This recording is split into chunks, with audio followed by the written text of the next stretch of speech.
සින්දු කියන්න ඕන වුණත් හැමෝටම සින්දු කියන්න බෑ. හැමෝටම සින්දු කියන්න බැරි ඇයි?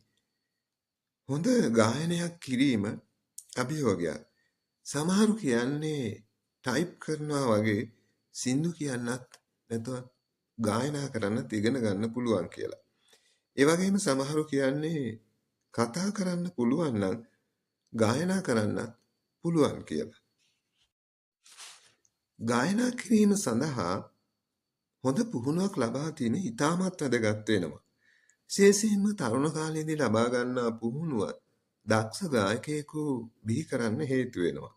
ඔබ තරුණ කාලයේදී ගායනා කිරීම සඳහා පුහුණුවක් ලබාගෙන නැත්නම් එහෙම නැත්නම් ගොඩක් අයට සින්දු කියන්න බැරි හේතුවක් තමයි ඔවුන් පුහුණුවක් ලබාගෙන නැතිකම. විශේෂයෙන්ම තරුණ කාලයේදී ලබා ගන්නා හොඳ පුහුණුව කාලයත් සමගම මෝරා ඇවිත් හොඳ වෘත්තීය ගායකයෙකු බිහි කිරීමට සමත් වෙනවා. පින්ලන්තයේදී නම් ඒ රටේ තරුණ වයසේදීම එරට යෞවනයන්ට ගායනා කිරීම සඳහා පුහුණුවක් ලබා දෙනවා. ඒ නිසා වෘත්තීමය හැකියාව තියෙන ගායකින් බිහි කර ගැනීමට ඔවුන්ට හැකි වී තිබෙනවා.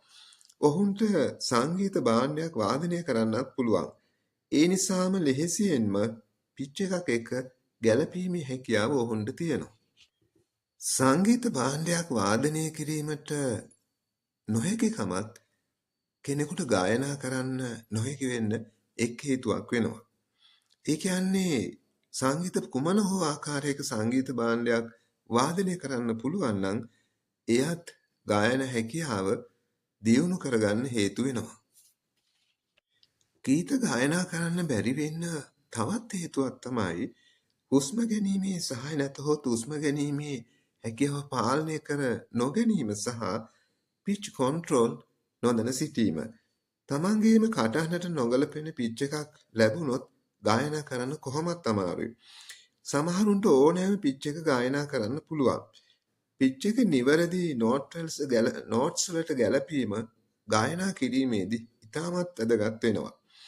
හයි පිච් සහ හයි නෝට්ස් වල ගායනා කරන්න බොහෝ අයට අමාරු වෙනවා.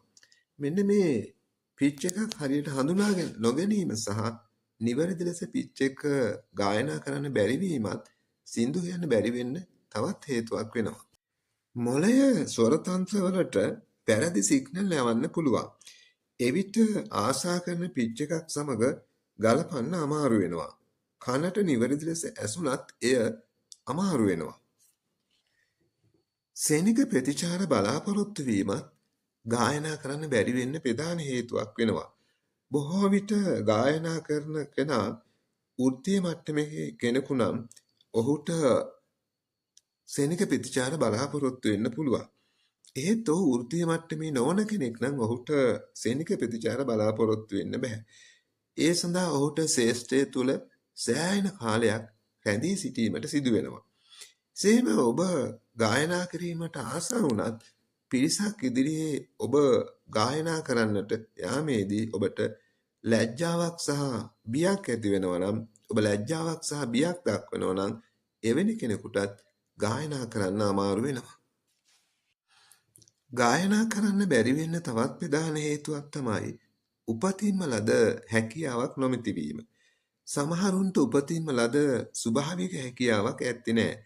ඔවුන්ට පිච් නිවැරදි ලෙස ඉදිරිපත් කරන්න ඒ නිසාම අමාරු වෙනවා.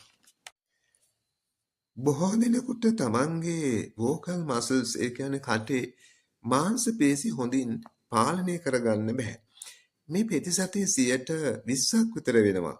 මාංශ පේශි හොඳින් පාලනය කරගන්න බැරි කෙනෙකුටත් බොහෝ වෙලාවට සින්දු කියන්න බෑ.